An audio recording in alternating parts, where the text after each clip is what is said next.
Hello everyone, good morning and welcome to PWUGC Net. Welcome to this toppers interview session by me, Chandni Mulchandani of Faculty for Paper 2 Political Science. And here we have one of the toppers with us today. Again, we have Lakshika Sharma, who has scored 99.58 percentile in the December 2024 exam, जहां पे लक्षिका ने बहुत अच्छे percentile, बहुत अच्छे marks के साथ JRF हासिल किया. So Lakshika, सबसे पहले तो many congratulations to you and welcome to PWUGC thank you Net. So much ma'am. Thank you so much ma'am. Good morning. Good morning good Lakshika, morning कैसे हैं आप? कहाँ से जुड़े हुए हैं हमारे मैम। साथ? बहुत अच्छा। मैम मैं राजस्थान अलवर, राजस्थान ओके में डिस्ट्रिक्ट है अलवर वहाँ।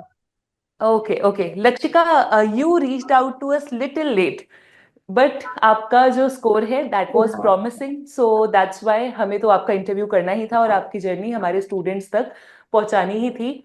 सो सबसे पहले आपका कितना स्कोर रहा, पेपर वन में कितना था, पेपर टू में कितना था, उसके बारे में हमें बताएं. जी मैम, पेपर टू में मेरा 81 क्वेश्चन ठीक है एंड पेपर वन में अराउंड 35 टू 36 क्वेश्चन थे, तो ओवरऑल 116 बन रहा था मेरा फर्स्ट आंसर की से प्रोविजनल वाले से। मे भी कोई क्वेश्चन चेंज हुआ हो आंसर, तो लास्ट जो फाइनल आंसर किया उससे मेरा 115 क्वेश्चन करेक्ट थी एंड जब स्कोर आपका पहले आंसर किया 98.56। आया था तो 116 क्वेश्चंस बन रहे थे और बाद में या 115. Yes. Okay, might be the case कि शायद मैचिंग में कुछ प्रॉब्लम हुई हो या पेपर वन में कुछ चेंज मे हुआ बी। हो.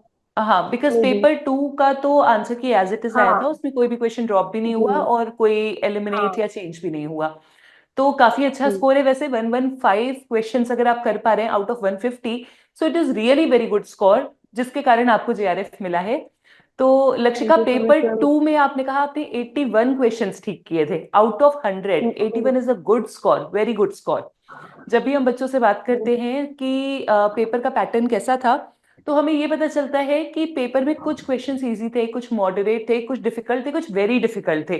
जो वेरी जी डिफिकल्ट का एक पैरामीटर रहता है वो ही 15 से 20 सवाल का होता है. और ऐसे पेपर में अगर आप 100 में से 81 क्वेश्चंस सही कर रहे हैं, सो रियली वेरी ग्रेट. तो लक्षिका, सबसे पहले थैंक मैं यू सो जानना मच। चाहूंगी कि अभी आप क्या कर रहे हैं और आपने ये जो JRF का एग्जाम क्लियर किया है उसमें आपकी स्ट्रैटेजी कैसी रही, मतलब आपने कैसे तैयारी की, इफ यू आर वर्किंग तो उसके साथ कैसे आपने मैनेज किया. जी मैम, रिसेंटली मेरा आरपीएससी, मैं राजस्थान से हूँ, तो आरपीएससी असिस्टेंट प्रोफेसर की वैकेंसी थी, तो मैंने वो किया। साथ साथ में मेरा एग्जाम था जून में आरपीएससी का, तो मैंने वो दिया। उसके बाद आई थॉट लेट्स डू, क्योंकि इंटरव्यू कॉल में भी टाइम था, हमारा रिजल्ट इतना जल्दी नहीं आता है, अभी आया है दिसंबर में ही।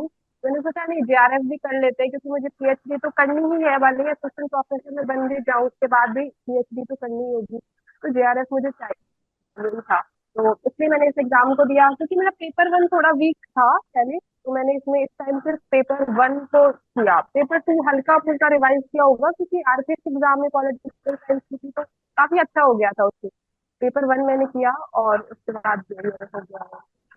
ओके पेपर ओके वन में तो भी गुलशन मैम की वीडियोस काफी देखे थे मैंने पीडब्ल्यू पर। अच्छा, ओके ओके, गुलशन हाँ मैम जी। के लेक्चर्स से आपको बहुत हेल्प मिली फॉर पेपर वन एज हाँ वेल. बट पेपर वन में भी आपने काफी अच्छा स्कोर किया है, 35 is a good score.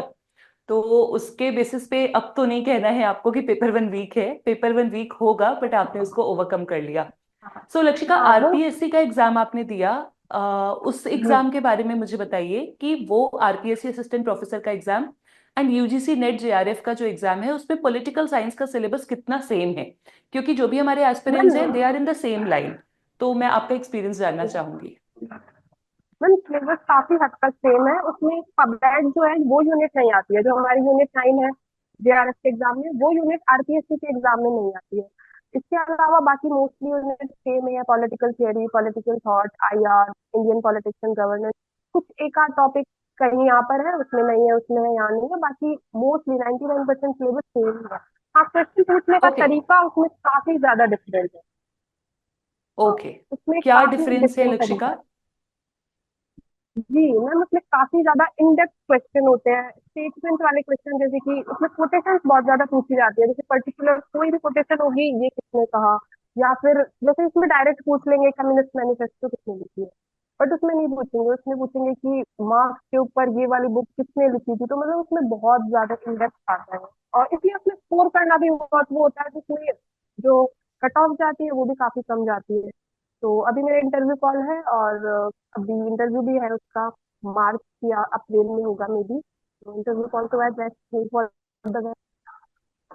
Okay, so all the best for your interview as well. Thank you और सो इंटरव्यू मच। के बाद जब आपका सिलेक्शन हो जाएगा तो वो जर्नी भी हम आपसे जरूर जानना चाहेंगे। बट मुझे बहुत अच्छा लगा ये जान के कि आरपीएससी का जो सिलेबस है और यूजीसी नेट का जो सिलेबस है, आप कह रहे हैं बिकॉज आपने तैयारी की है एंड एग्जाम क्लियर किया है, कि दैट इज मोर और लेस सेम। बट या स्ट्रैटेजी आपकी अलग होनी चाहिए क्योंकि टाइप ऑफ क्वेश्चंस जो पूछे जा रहे हैं वो अलग है। सो लक्षिका, बिल्कुल। सबसे पहले तो यूजीसी नेट की बात करेंगे, आपसे बहुत सारी चीजें हैं हमें जानने के लिए। यूजीसी नेट का जो आपने एग्जाम क्लियर किया, नेट जेआरएफ का, उसमें आपने क्या पेपर 2 के लिए स्पेसिफिकली अप्रोच अपनाई? कैसे आपने पढ़ा, कौन सी यूनिट को कहाँ से पढ़ा? पीडब्ल्यू ने आपकी हेल्प की तो वो भी बताइए, आपने बुक्स रेफर की तो वो भी बताइए। मैम पॉलिटिकल साइंस में मैंने, क्योंकि मैंने मेरी 12th बीए एमए सब पॉलिटिकल साइंस से है, मैं काफी ज्यादा इंटरेस्टेड भी हूँ सब्जेक्ट में, तो मेरे को उतना नहीं था कि मैं बहुत ज्यादा वीक हूँ जब मैंने स्टार्ट किया था तब से भी। तो मेरी स्ट्रेटेजी है क्योंकि मैं ज्यादा से ज्यादा पीवाईक्यू सॉल्व करूँ, क्योंकि पीवाईक्यू ओके। सबसे ज्यादा इंपॉर्टेंट होते हैं, and mock test. But PYQ जो है वो अगर आप देख लोगे, आप उन्हें सॉल्व कर पा रहे हो, अगर आप लास्ट 10 ईयर्स के सॉल्व कर लोगे, तो मुझे नहीं लगता कि नेट रहेगा आपका। हाँ, उसका आप थोड़ा एज चाहिए तो जेआरएफ चाहिए, थोड़ा और करना पड़ेगा, बट अगर आप पीवाईक्यू सॉल्व करने के लिए हो तो आपका नेट तो पक्का हो ही जाएगा। पॉलिटिकल साइंस में मेरा ये था कि मुझे देखनी थी कि ये यूनिट तो मुझे बहुत अच्छे से आती है, तो उसमें सिर्फ पीवाईक्यू किया, और जो नहीं आता था वो रिवाइज किया, और जो कम आती थी उनको पहले थोड़ा थ्योरी किया, ब्रशअप किया, देन पीवाईक्यू।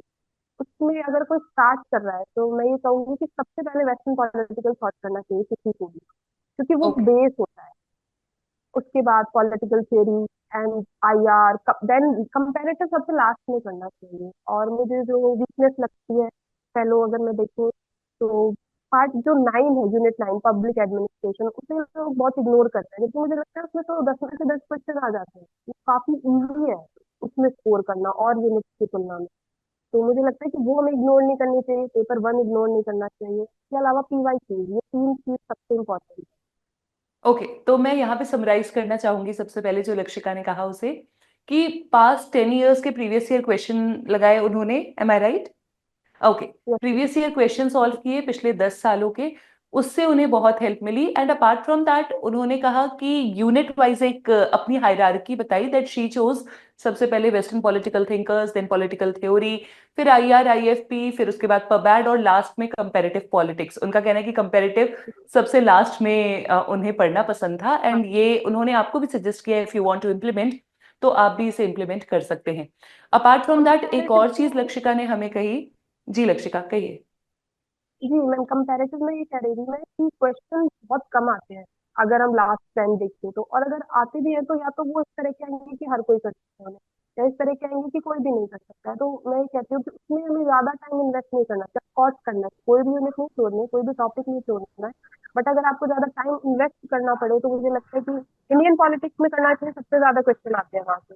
अब तो फॉरेन पॉलिसी से भी काफी आने लगे हैं, और इसके अलावा पब्लिक, और बाकी western political thought, political theory तो बेस है, चाहे क्वेश्चन आए ना आए, ये तो हमें करना ही होता है पॉलिटिकल साइंस ओके से जब हम ओके। स्टूडेंट। यहाँ पे मैं एक चीज और ऐड करना चाहूंगी। आपने कहा कि जो कंपैरेटिव पॉलिटिक्स है उससे क्वेश्चंस कम आ रहे हैं। Let me tell you all कि पिछले 2-3 साल का आप ट्रेंड देखोगे तो कंपैरेटिव से क्वेश्चन भले कम है, लेकिन कोई ऐसा पेपर आ सकता है बिल्कुल हमारे सामने जिसमें कंपैरेटिव से एकदम से सवाल आ जाएंगे बहुत सारे। तो छोड़ना जी, कुछ भी नहीं है, जैसे लक्षिका ने भी कहा। नहीं छोड़ना कुछ एंड नहीं है। ये आप अपनी स्ट्रेंथ और अपनी वीकनेस के हिसाब से फाइंड आउट करो कि आपको कौन सी यूनिट सबसे आसान लगती है, जो आप पहले कर लो और उसको साइड में रख दो, और आप सोचो कि इससे जो 5-10 सवाल आएंगे वो तो मेरे हो ही जाएंगे।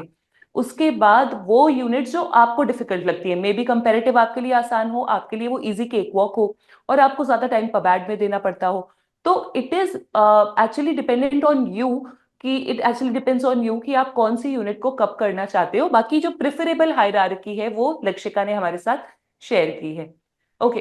एंड उसके साथ जब आप पॉलिटिकल साइंस की तैयारी कर रहे थे तो आपने कहा पेपर 1 को भी इंपॉर्टेंस देनी है, बट पॉलिटिकल साइंस की तैयारी में एक हमने, या पेपर 1 में भी हमने ट्रेंड देखा है कि कुछ क्वेश्चंस करंट अफेयर्स से भी आते हैं। तो आपने उसके लिए कोई अलग अप्रोच अपनाई थी क्या? न्यूज़पेपर पढ़ते थे, कोई आप मंथली मैगजीन्स पढ़ते थे, या फिर आपने खुद से ही वो क्वेश्चन अटेम्प्ट नहीं, कर लिए थे? मैम पॉलिटिकल साइंस में ना तो आरपीएससी वाले में कोई बहुत ज्यादा करंट अफेयर मुझे देखने को मिला, और इस वाले अटेम्प्ट को अगर हम इग्नोर कर दें तो इसके अलावा पहले भी कोई ज्यादा करंट अफेयर के क्वेश्चन में नहीं आते थे। तो मैंने स्पेसिफिकली इसके लिए कुछ नहीं किया था, बट हाँ मेरी एक हैबिट है ऑनलाइन, जैसे कि हिंदू न्यूज़पेपर होता है उसका वीडियो देख लेना। तो जैसे वेंस वाला क्वेश्चन था, इसके अलावा मेलेनी का क्वेश्चन था, रील्स वगैरह देखने का भी काफी शौक है मुझे। तो उससे वो दो क्वेश्चन उससे सॉल्व हो गए थे मेरे।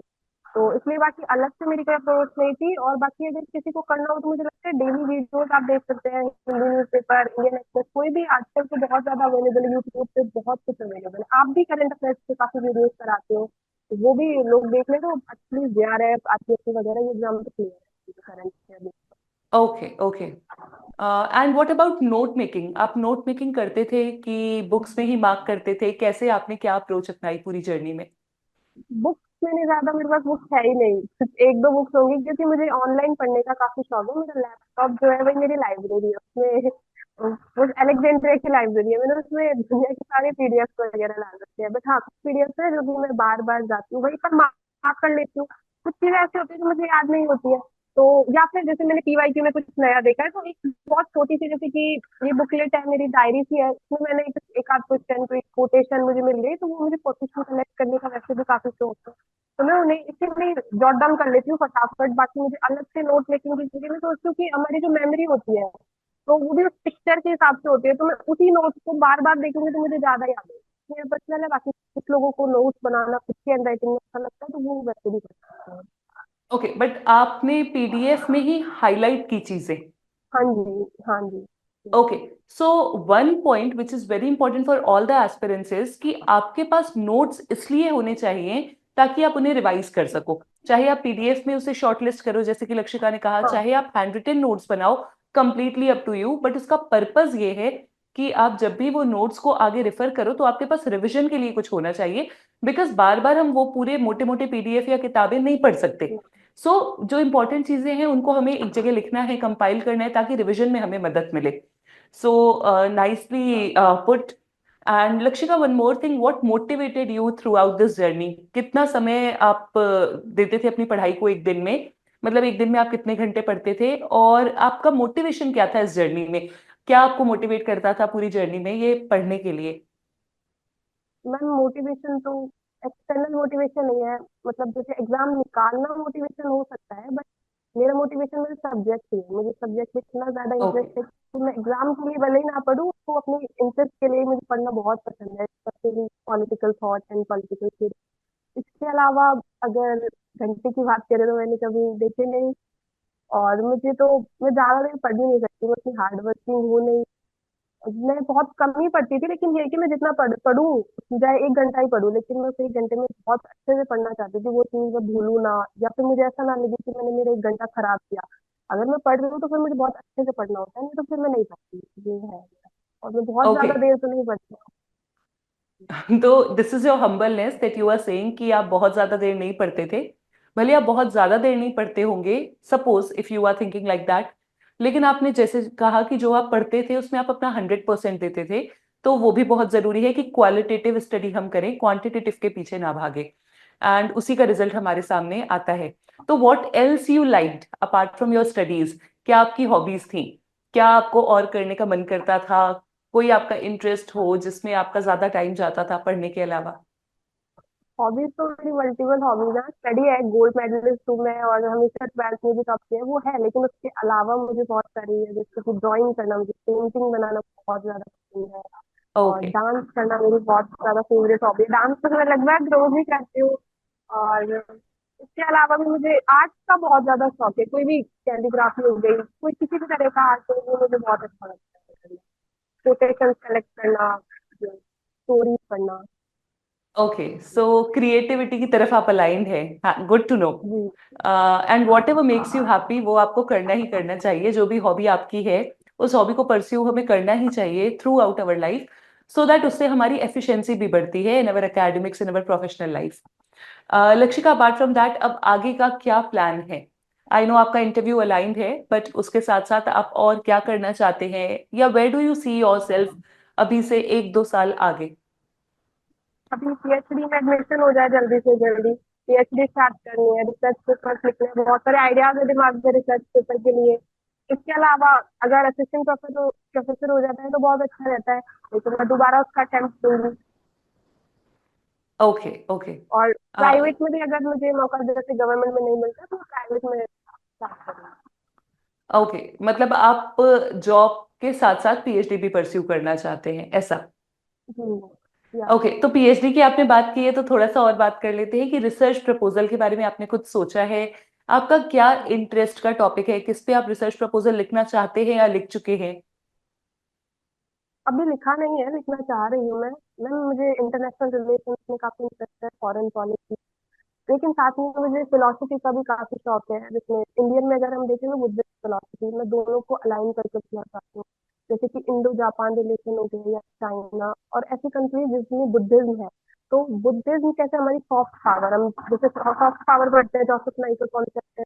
तो मॉडर्न वर्ल्ड में अगर हम देखें तो यूक्रेन में जिस तरह से वॉर हो रही है, उस वॉर की जगह अगर हम सॉफ्ट पावर यूज करें इंडिया तो ज्यादा बेहतर रहेगा। तो हम बुद्धिज्म को कैसे अपनी सॉफ्ट पावर बना सकते हैं, उस पर मेरा रिसर्च प्रपोजल रहेगा।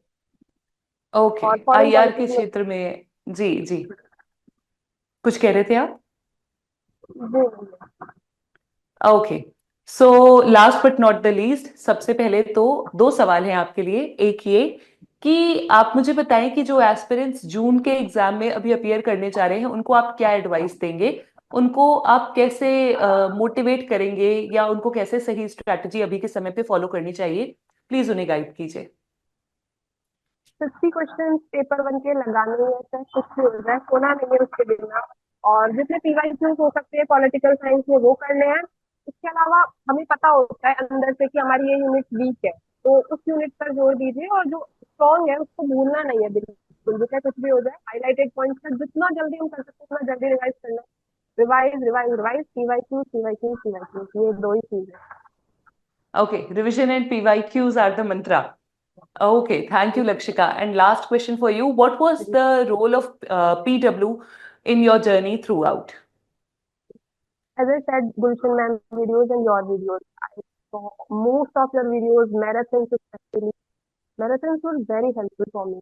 And Gulshan ma'am also, मुझे कॉन्सेप्ट एकदम क्लियर हो जाता था गुलशन मैम की वीडियो देखकर। तो पेपर वन में काफी इस बार काफी अलग क्वेश्चन आए थे। एक क्वेश्चन मुझे याद आ रहा है। तो मोस्टली लोग बोल रहे थे कि ये हमें समझ ही नहीं आया था। मैंने मुझे गुलशन मैम की कोई रील या शॉर्ट वीडियो था, उसमें वो एक फॉर्मूला बता रही थी का। मैंने ऐसे ही जॉट डाउन कर लिया, मैं बता रही थी कि चीज नहीं मिलती, मैं जॉट डाउन कर लिया। अब वो मैंने जॉट डाउन किया, और फिर जब मैंने वहां पर देखा तो मुझे ऐसा लगा, अरे ये तो बहुत इजी है, क्योंकि ये तो मैम से मैंने पढ़ा था और वो हो गया। लेकिन जब मैं बाहर आई तो पता चला वो कुछ मोस्टली लोगों से सॉल्व भी नहीं हो रहा। तो आई गेस 115 की जगह 114 स्कोर हो जाता है अगर मैं वो रील ना देखती। Right right. So many a times it happens कि जब भी आप तैयारी कर रहे होते कहीं पे कोई चीज आपने देखी होती है और वो एग्जाम में एकदम से क्लिक करती है। और ये तभी जी क्लिक करती है जब आप कंसिस्टेंट है, जब आपने अपने सारे सेंसेस को ओपन रखा है, जहां से जो इन्फॉर्मेशन मिल रही है उसको आप गैदर कर रहे हो। तो and that work for you as well. So this is it, Lakshika. एक इफ बात एनी और कहनी लास्ट थी नोट मैम यू वांट मुझे। To give? जी। जी मैम, पॉलिटिकल साइंस के स्टूडेंट्स जो होते हैं वो सोचते हैं कि भाई हमारा मैथ्स बैकग्राउंड नहीं है, हम आर्ट्स बैकग्राउंड से है, तो वो काफी ज्यादा नेग्लेक्ट करते हैं क्योंकि पेपर वन में डीआई और जो मैथमेटिकल रीजनिंग है, अगर आप उसको नहीं करोगे तो जेआरएफ तो कैसे भी नहीं हो सकता। और आज के टाइम में तो नेट होना भी बहुत मुश्किल है उन दोनों के बिना। तो अगर किसी को लगता है कि उसकी मैथ वीक है तो उसको बहुत ज्यादा जोर देना चाहिए। हालांकि मैंने पहले एसएससी की प्रिपरेशन करने का सोचा था बीए फर्स्ट ईयर में, तो थोड़ा बहुत मैंने पढ़ा था। हालांकि मैंने की नहीं उसकी प्रिपरेशन, क्योंकि मुझे पॉलिटिकल साइंस अच्छा लगता था। लेकिन उसकी वजह से मेरी मैथ अच्छी हो गई। तो मैं कहना चाहूंगी कि मैथ पर बहुत ध्यान देना है, इसमें वो बहुत इंपॉर्टेंट रोल निभाएगी। Okay, so for the students of humanities specifically कि आप मैथ्स को इग्नोर ना करें, paper one is game changer here, जो आपको नेट से जेआरएफ तक लेकर के जाएगा। लक्षिका की एडवाइस है कि मैथ्स को बहुत सीरियसली लें। अगर डर लगता है तो उस डर को अभी ही आप ओवरकम करें। You practice more and more, तो डर के आगे जीत है। तभी आप पेपर वन को और अच्छे से क्लियर कर पाएंगे एंड वही आपके कट ऑफ को भी इंक्रीज करने में हेल्प करेगा। जी अगर पॉलिटिकल साइंस या कोई भी सब्जेक्ट जिससे मैं क्लियर कर रही हूँ उसमें मुझे इंटरेस्ट है तो मैं और पढ़ूंगी, मेरे इंटरेस्ट के कारण मुझे और पढ़ने में मजा आएगा और मेरे पास नॉलेज गैदर होगी। But for the topics which are relevant for the exam, whether I have interest और नॉट, वो भी हम अपने को करना है। So okay, Thank you, Lakshika. Thank you so much for your time and many congratulations to you once again and wish you thank all the you. very best for your journey ahead. Wish you कि अभी आपका जो interview है वो बहुत अच्छे से easily आप क्लियर कर लें and then you come to us with again a new success story to inspire our aspirants. Thank you so much. Thank you so much.